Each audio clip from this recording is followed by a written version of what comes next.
ഇത് കണ്ടോ? ഇതെവിടുന്ന് കിട്ടി? ഇതാ നാഗവല്ലിയുടെ ചിലങ്ക.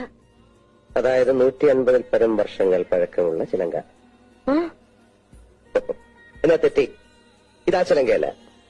ഇതിന് 5 വർഷത്തെ പഴക്കം പോലുമില്ല. എന്ന് വെച്ചാൽ നാഗവല്ലിയുടെ വിലപിടിപ്പുള്ള ഒറിജിനൽ ചിലങ്ക തെക്കിനിയിൽ നിന്ന് പോയി എന്നർത്ഥം. എവിടെ പോവാൻ? ഇത് തന്നെ ആണെന്ന് തോന്നാം, പക്ഷെ ഒറിജിനൽ അല്ല. ചുമ്മാ ഇരി സണ്ണി. പുരാവസ്തു ഗവേഷണം എന്നും പറഞ്ഞ് ഞാനും കുറച്ചു വർഷം ഉറക്കം അടച്ചതാ. ഇത് അത് തന്നെയാ. ഗംഗയ്ക്കൊരു ചുക്കും അറിയില്ല. ഇത് നാഗവല്ലിയുടെ ചിലങ്കയല്ല. അതെ അതെ അതെ. അല്ലെങ്കിലോ? ആണെങ്കിലോ? അല്ലാന്ന്. അതെന്ന് എന്നാര് പറഞ്ഞു? ഞാൻ പറയുന്നു. ഞാൻ ഇതൊക്കെ കുറെ പഠിച്ചിട്ട് തന്നെ. എന്നാ അങ്ങേപ്പുറത്ത് പോയി പഠിച്ചിട്ടാ ഞാൻ പറയുന്നത് ഇത് നാഗവല്ലിയുടെ ചിലങ്കയല്ല. ചുമ്മാ കിടന്ന് തർക്കിക്കാതെ. ആരാ തർക്കിച്ച്? ഞാനാണോ? പിന്നെ ഞാനാണോ? ഞാൻ 1000 തവണ വ്യക്തമായി തെളിയിക്കാം ഇത് നാഗവല്ലിയുടെ ചിലങ്കയല്ല. ഗംഗയ്ക്ക് ഒരു കുന്തം അറിയില്ല. എനിക്കോ?